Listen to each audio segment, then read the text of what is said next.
우리는 어제 참으로 좀 강한 말씀, 도전이 되는 말씀을 봤습니다.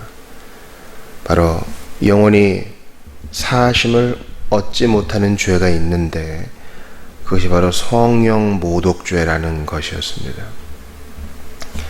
그러니까 성령 모독죄 자체만 주목하게 되면 우리가 좀 두려워하게 되고 우려를 하게 되죠. 그러나 사실 그렇게 우려하고 있다는 그 자체가 성령 하나님의 사역에 대해 열려 있다는 증거라고도 할 수 있습니다. 문제는 우려조차 하지 않는 자들에게 있는 것이죠. 예수님 말씀하시길 이러한 성령 모독죄는 끝까지 고집하며 완강히 복음을 거부하는 자, 명백히 증거가 있는데도 예수 안 믿기로 작정한 자들에게 해당된다고 하겠습니다. 그러므로 오늘날에도 이러한 성령 모독죄가 있어요. 전도를 해보세요, 여러분. 누구를 좀 교회로 이끌려고 한번 애를 써보세요. 여러 가지 반응이 나타나는 것을 봅니다. 그리고 대표적인 반응 중 하나가 바로 고집스러운 완강한 거부입니다. 뭐 웃으며 거부하건 노골적으로 화를 내며 거부하건 복음을 그렇게도 거부하는 사람이 있어요. 우리는 그런 자들에 대하여 당신 성령 모독죄입니다 이렇게 얘기해서는 안 되고요. 그를 위해 아파하며 기도해 주되 그가 그런 성령 모독죄에 빠져 마음의 굳은 살이 배겨 다시 돌이킬 수 없는 지경까지 이르지 않도록 간구해야 할 것입니다. 참 신기해요. 예수님께서는 이런 성령 모독죄에 대해서 당대의 죄인들에 대해서는 이런 말씀 안 하시고 고상한 척하는 이런 서기관들, 종교 지도자들, 바리새인들에 대하여 오히려 이렇게 엄하게 말씀하시는 겁니다. 그러므로 여러분 생각하세요. 나는 괜찮다. 나 나름대로 잘하고 있다. 하고 생각하는 분들은 마음에 더 사무치게 생각해야 돼요. 혹시 내가 바리새인들과 예수님께 꾸중 들은 자들과 교회를 같이 하고 있지는 않는가? 나 이만하면 됐지. 신앙생활 너무 오래 해가지고 교회 생활과 예수 믿는 사람들과의 사이에서만 너무 편한 사람들. 그래서 어느덧 새로 들어온 사람의 익숙치 않은 행동이 맞듣지 않게 보이고 좀 평가가 되고 그런 분들 말이에요. 항상 조심해야 됩니다. 우리의 신앙생활이 싱싱하려면 기도하며 자신을 매일 꺾어야 돼요. 매일 꺾어야 돼요. 그러므로 아픔이 없는 신앙생활, 고통 속에 성숙의 기쁨을 알지 못하는 신앙생활이란 존재하지 않습니다. 제자도는 매일 배우는 것이요, 제자도는 매일 십자가 지는 것이기 때문에 그렇습니다.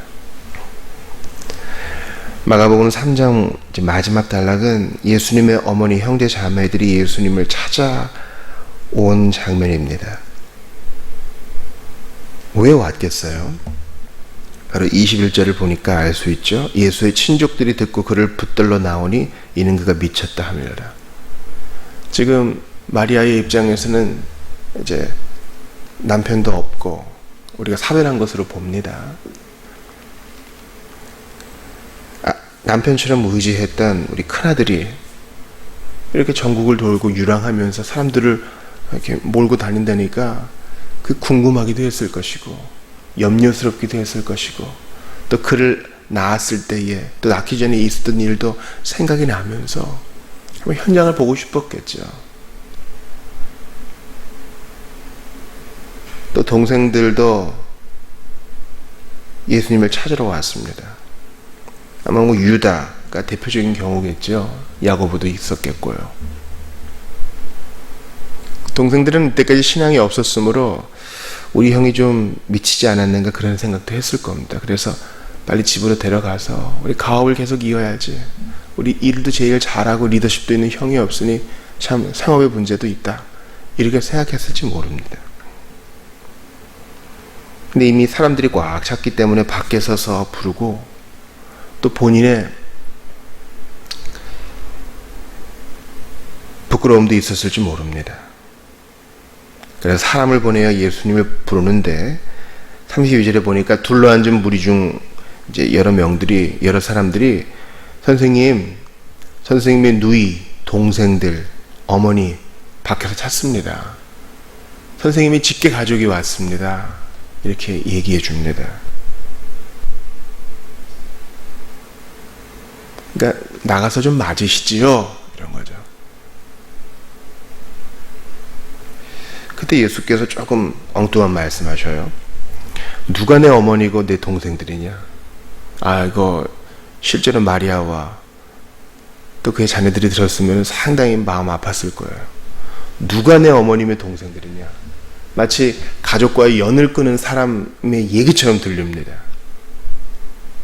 그러나 예수님의 의도는 하나님께서 맺어주신 이 자연적인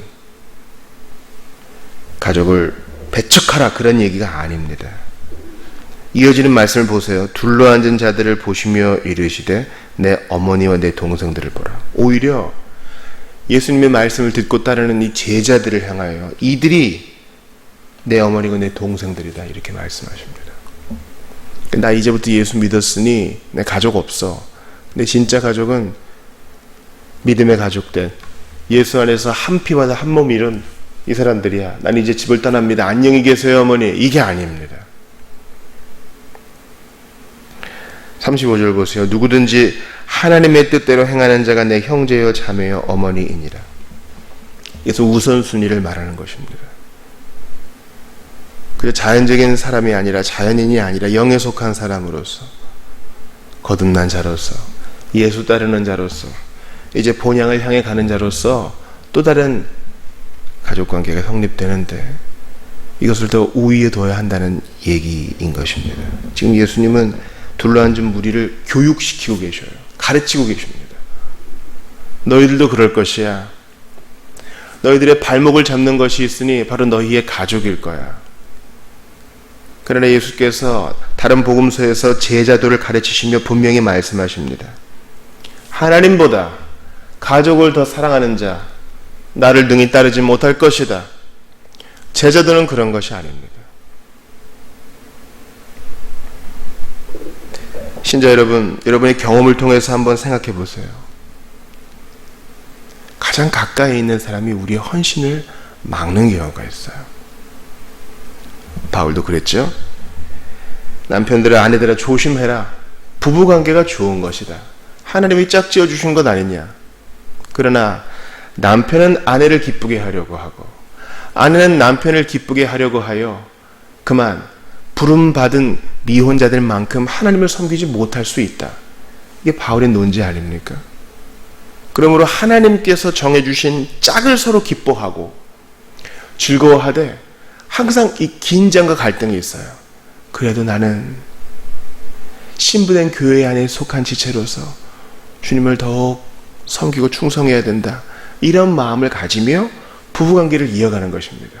어느 것도 버리는 게 아니에요. 이해가 되십니까? 만약 나의 아내나 남편이 예수 믿는 나의 헌신을 저해한다면 나는 분명히 맞설 수밖에 없다. 내가 당신의 남편이요 혹은 당신의 부인이지만 나의 충성의 제일 처음 대상은 하나님이십니다. 그렇게 해야 질서가 잡히는 것이지, 그래야 당신 살아있는 동안에는 당신을 최우선 순위로 섬기고 당신이 떠나든가 사별한 이후에야 주님을 섬기겠습니다. 이건 말도 안 되는 타협이죠. 가족도 마찬가지입니다. 예수님을 섬기고 따르고 사랑하는 길에 있어서 가장 가까운 자, 형제, 자매, 부모, 배우자가 걸림돌이 될 수도 있다는 거예요. 그러므로 이 갈등과 긴장을 무시하려 하지 마세요. 매일 이것을 직면하면서 생각하고 결단하는 게 우리 신자의 삶이에요. 가정을 버리지 마세요. 그렇다고 하나님도 버리지 마세요. 여러분들의 가족에게 최선을 다하세요. 생일을 챙겨주시고 매일 선한 말을 건네주세요. 그들의 말에 귀 기울여 주시고 형제끼리 우애를 더하십시오. 부모님께 효도하세요. 그러나 동시에 믿음의 가정들, 우리 예수 안에서 지체된 형제 자매들을 돌보세요. 그 어느 것도 버릴 수 없는 것이에요. 우선순위가 분명히 있어요. 그러나 주님은 분명한 우선순위를 가지고 균형과 질서를 잘 이루어 제자의 삶을 살 것을 말씀하십니다. 십자가의 현장으로 한번 가보십시다. 못 드시고 수분 섭취도 못 하시고 매 맞으셨고 고통스러워 하시는 예수님께서 십자가에 달려서 요한에게 말씀하십니다. 봐라, 이제부터 네 어머니다.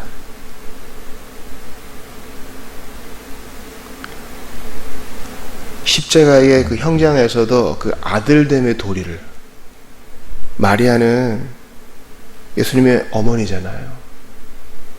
물론 사람들은 마리아는 예수님을 낳아주었던 어떤 도구에 불과하다, 그렇게 얘기할 수 있지만 아니에요. 예수님의 온전한 인성은 사람을 통해 왔는데 마리아를 통해 왔습니다. 마리아는 예수님의 엄마예요. 낳아주고 키워주는 엄마. 그 엄마를 목숨이 끊어지기 전 예수님을 생각하시고 사랑하는 제자에게 부탁합니다. 그러므로 여러분, 좋은 신자가 된다는 것은 좋은 가족이 되는 것이고, 좋은 가족 구성원이 될 뿐만 아니라 효도하는 아들과 딸, 좋은 엄마 아빠가 되는 것, 좋은 배우자가 되는 것을 의미합니다. 그러나 그것뿐이 아니요, 그것을 넘어서서 예수님을 따른다는 것은 비록 극단적인 일이 있다 할지라도 신앙을 버리지 않겠다는 우리의 결단이요, 주님의 부르심입니다. 지금 가족들이 예수님 이해 못하죠?